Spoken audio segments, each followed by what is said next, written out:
Let's look at this first example. For this overhanging beam with the shown loadings and the cross-sectional area is also shown, we need to determine the maximum bending stress at point B and also the absolute maximum bending stress in this beam. So for the first part, to determine the maximum bending stress at point B, we need to determine the internal bending moment at point B. And for the second part, remember, bending moment is a function of position along this beam.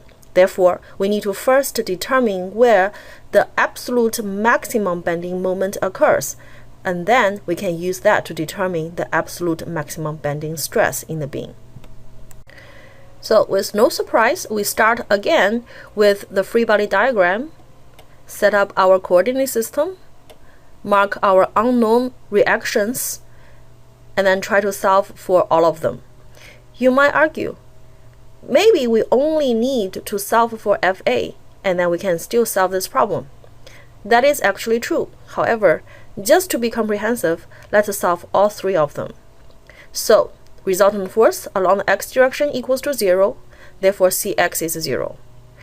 And then, if we summarize the moment about point C, we can solve for Fa.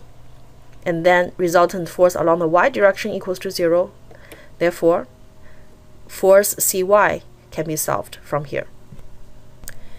Then we mark the support reactions on this free body diagram, and this completes the free body diagram.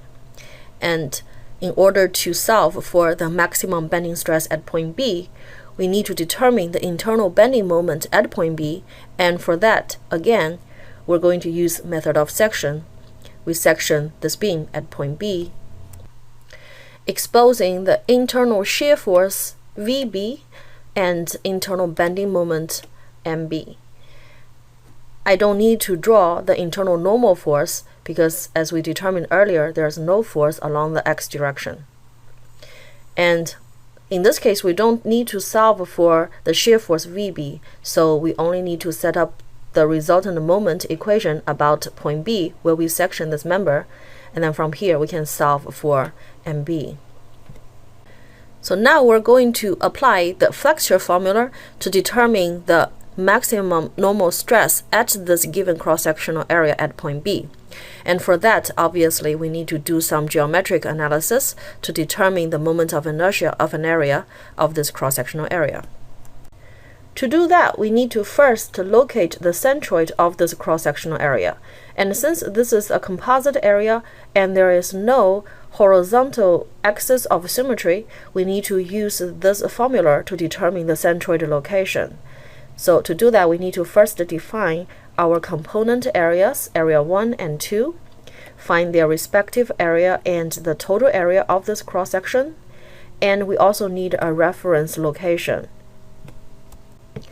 So according to this reference line, the centroid location of component area 1 is y tutor 1 equals to 2.25 inch, and the centroid position of component area 2 is 1 inch. Therefore, we can substitute in them into this equation and solve for the centroid location of this composite area. Now we have determined the position of the centroidal axis, the z-axis of this entire cross-sectional area, which is at a location 1.75 inch above our reference line.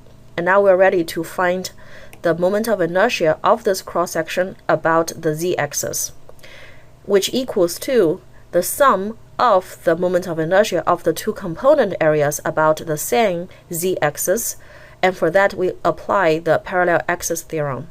So this term right here is the moment of inertia of component area 1 about the z-axis, and it equals to this term, which is the moment of inertia of this component area 1 about its own centroidal axis, and for a rectangle this equals to 1/12 times b times h to the third power, plus this term right here, which is a1, its area, plus d1 squared.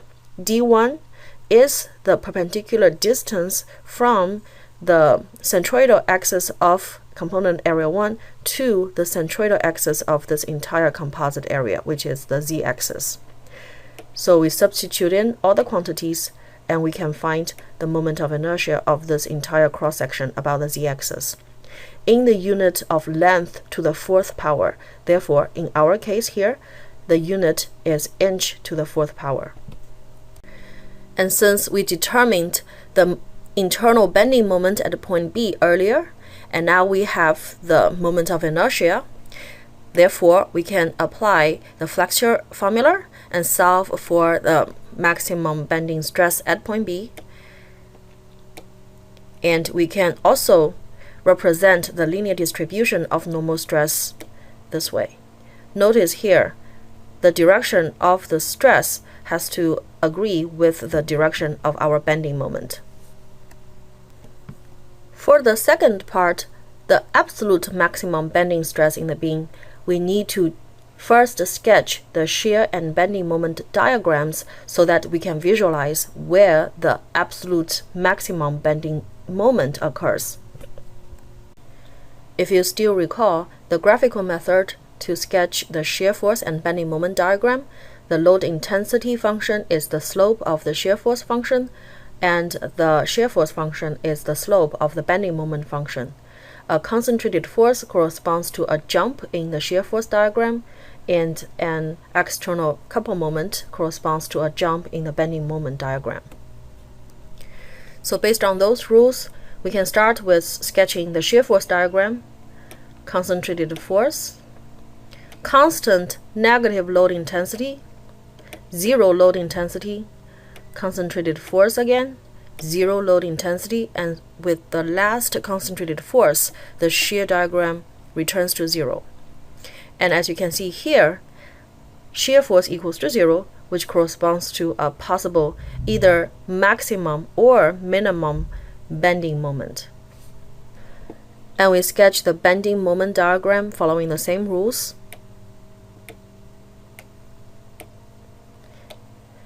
And you can see here we indeed have a maximum bending moment that we need to determine. And we can determine that through a quick method of section analysis at location 3.94 feet. And that's our maximum bending moment in this beam. Again, the moment of inertia of the cross-section about the z-axis, the centroidal axis. Flexure formula again, so we can determine the absolute maximum normal stress. And the linear stress distribution can be represented like this. And then completes our problem. Let's quickly look at this example.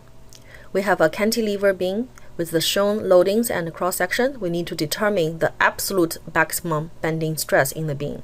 And from the previous example, we already know that we need to sketch the bending moment diagram so that we can determine where the absolute maximum bending moment occurs. And then from the flexure formula, we can determine the absolute maximum bending stress.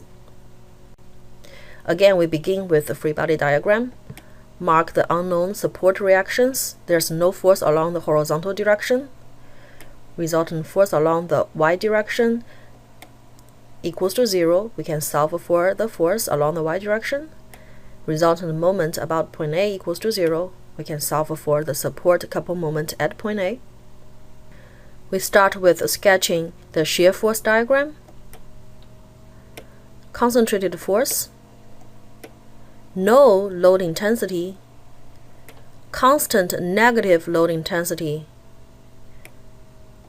no load intensity, concentrated force, no load intensity. Based on this, we can sketch the bending moment diagram following the same rules.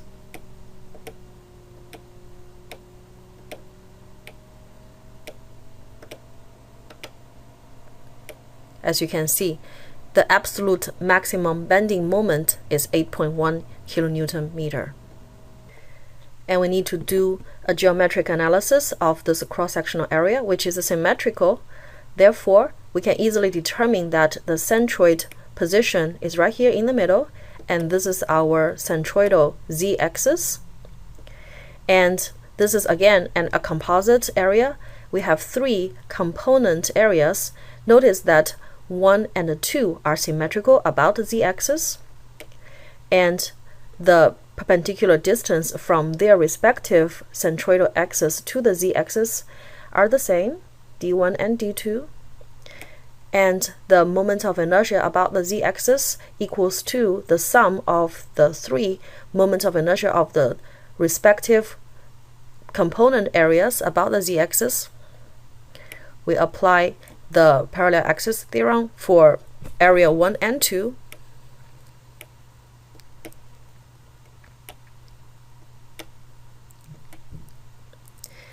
Therefore, we can find the total moment of inertia about the z-axis in the unit of meter to the 4th power. So this is our absolute maximum bending moment. This is our moment of inertia of this cross-section about the centroidal z-axis. This is C, which is the maximum perpendicular distance of the edge of this member towards its centroidal axis. So we can apply the flexure formula now, substitute in all the quantities, and determine the absolute maximum bending stress. We can also represent the stress linear distribution on the cross-section. Here, remember from our bending moment diagram earlier, this bending moment is negative, which means that the bending is downwards. Therefore, when we draw the stress distribution, as you can see, above the centroidal axis, the stress is in tensile direction, and below the centroidal axis, the stress is in compressive direction. And here is when we have the absolute maximum bending stress, and this completes this problem.